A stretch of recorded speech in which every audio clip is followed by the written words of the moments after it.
नमस्कार। फिर से एक बार स्वागत है मेरे चैनल पर। मैं हूँ राज और आप देख रहे हैं हाईवे नाइट। दोस्तों, आज की जो घटना है ये सुंदर जी ने भेजी है। सुंदर जी बलिया डिस्ट्रिक्ट यूपी के रहने वाले हैं और ये जब घटना घटी थी तो सुंदर जी करीब 1 साल से आसपास रहे होंगे। इस घटना को लगभग 30 साल बीत चुका है। तो क्या थी घटना, चलते हैं इनके कहानी में। लेकिन दोस्तों, आपने मेरे चैनल पर नए हैं और अभी तक मेरे चैनल को सब्सक्राइब नहीं किया है तो कर लीजिए और साथ में बेल आइकन को दबाना ना भूलिएगा। तो शुरू करते हैं आज की कहानी। दोस्तों, मेरा नाम सुंदर है। ये जो घटना मेरे पिताजी के साथ घटी थी, उस टाइम तो मैं करीब 1 साल का था। मुझे कहाँ होश होगा। तो ये घटना तो मेरे पिताजी ने खुद ही बताया था। जब मैं बड़ा हुआ था तब एक एक चीज़ उन्होंने मुझे बताई थी। मेरा जो घर है गांव में, वो बिल्कुल बाहरी हिस्से में है। मेरे घर के बाद में गांव ख़त्म हो जाता है, फिर खेत वगैरह और झाड़ियाँ वगैरह जो भी है, उधर जंगल वगैरह स्टार्ट हो जाता था। उन दिनों एक चुड़ैल का बहुत शोर था हमारे गांव में। लोग बाग शाम होते ही दरवाज़ा बंद कर लेते थे और कोई फिर कितना भी बुलाए, दरवाज़ा पीटे, कोई डर से खोलता नहीं था। लोग कहते थे कि वही चुड़ैल अपना भेष बदल करके और दरवाजे को पीट रही है। ऐसा लोगों का मानना था और इसी चक्कर से गांव के लोग शाम ढलते ही अपने अपने दरवाज़ा बंद कर लिया करते थे। और हमारे घर में हमारी जो माताजी थी, हमारी दादी थी, पिताजी थोड़े धार्मिक किस्म के व्यक्ति थे और वो इन चीज़ों से कभी डरा नहीं करते थे। वो कहते थे कि सब पागल हैं, ऐसा थोड़ी होता है, कौन सी चुड़ैल है जो गांव में घुस आई है, हमारे घर पे क्यों नहीं आई वो। सबके घर में दरवाज़ा पीट रही है तो हमारे घर पे भी तो आना चाहिए। हमारा घर तो गांव से बाहर ही है लगभग, तो पहले तो मेरे घर में आना चाहिए, इसके बाद इनके पास में जाना चाहिए। सब ऐसी अफवाह है। पिताजी उन सभी को मजाक उड़ाया करते थे कि सब ऐसे ही डर के मारे कह रहे हैं, झूठ बोल रहे हैं। खैर, ये सब तो गांव में चल रहा था। हर दिन वैसे ही होता था। लोग डर करके अपने घरों में बंद हो जाया करते थे। लेकिन मेरे जो पिताजी थे वो इन चीज़ का कभी परवाह नहीं किए थे। अब हुआ एक दिन कि करीब 8 बजे के आसपास हमारे दरवाजे पर दस्तक हुआ, जोर जोर से।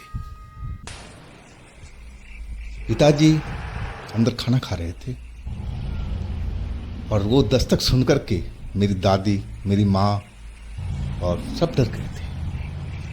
दादी तो चिल्ला पड़ी, देखा तो कहता था ना। मेरे पिताजी कहने लगी कि तेरे दरवाजे पर दस्तक नहीं होता, देख कल ही बोला और देख आज दस्तक हो गई, देखो चुड़ैल तेरे दरवाजे पर आ गई है।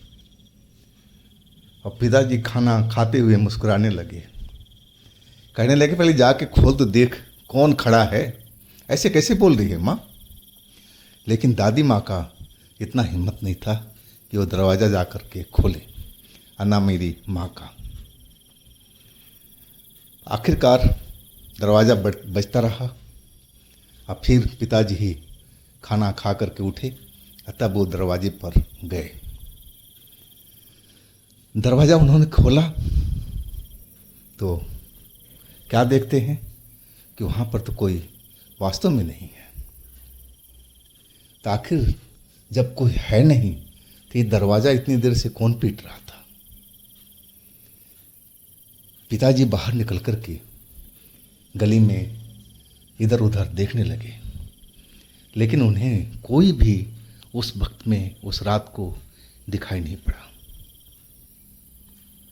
अब वो घर में वापस आ गए थे और दादी माँ से कहने लगे कि माँ, कौन था यहाँ पर? मुझे तो कोई दिखाई नहीं पड़ा। कोई लग रहा है हमारे घर के साथ में कोई मजाक कर रहा है और दरवाज़ा खुलते ही कहीं वो भाग गया है। खैर छोड़ो, चलो अब सोने का टाइम हो चुका है, हम लोग सोते हैं।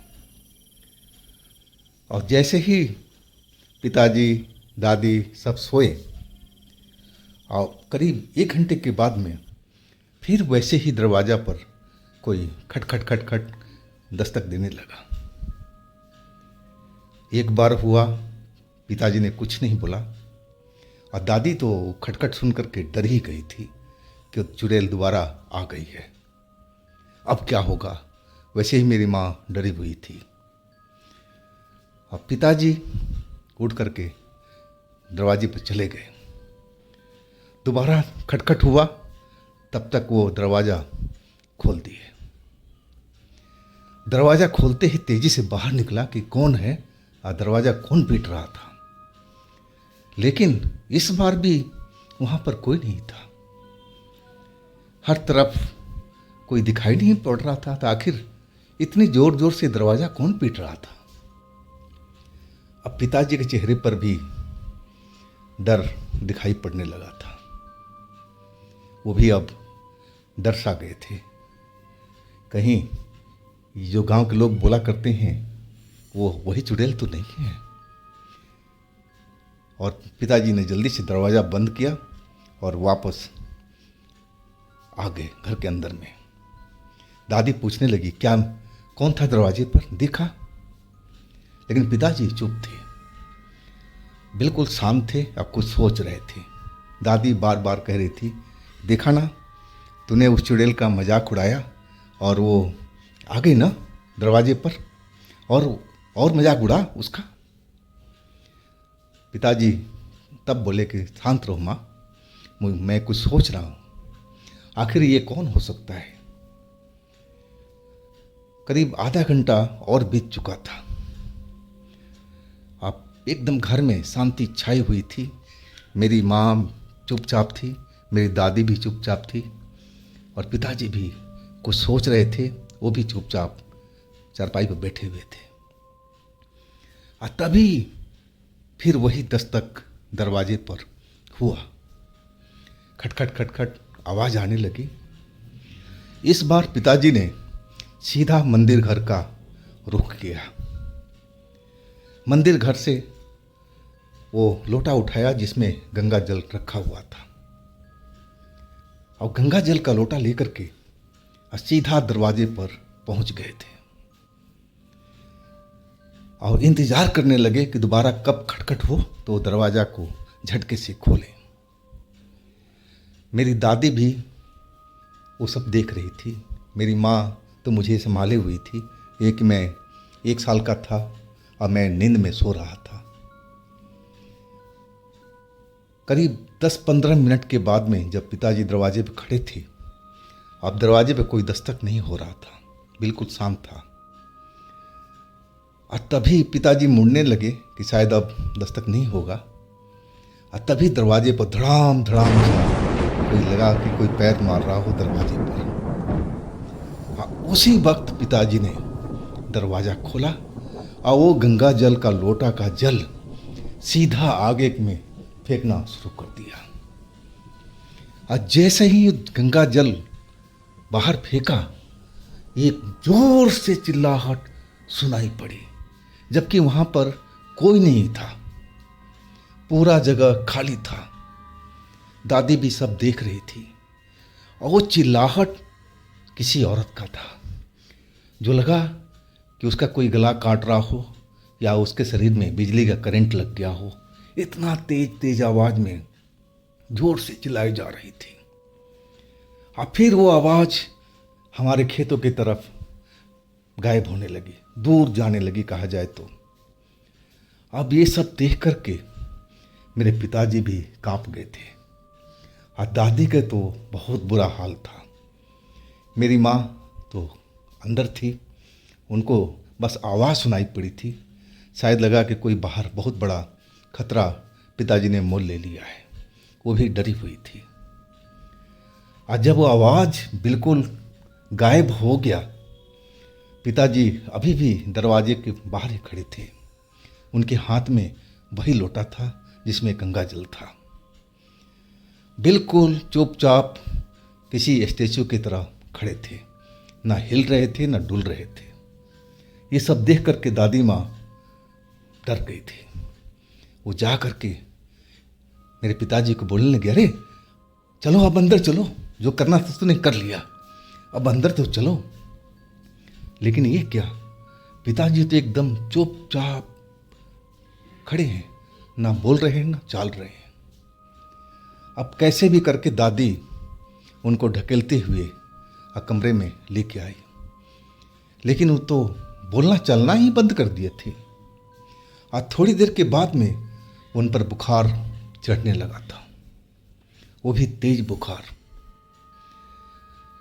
अब इस चीज़ का तो गांव में आसपास में जो गांव घर था उनको शायद ये सब जानकारी हो गई थी। जो चिल्लाहट उन्होंने सुना था, लेकिन डर के मारे रात में मेरे घर पर कोई नहीं आया था। अब पिताजी बुखार में तड़प रहे थे और कुछ भी नहीं बोल रहे थे, बिल्कुल शांत आसमान की तरफ बस देखते रहते थे। जैसे तैसे करके दादी ने सारी रात निकाली, पानी की पट्टी से उनका सर पर करती रही ताकि बुखार ज़्यादा ना चढ़े।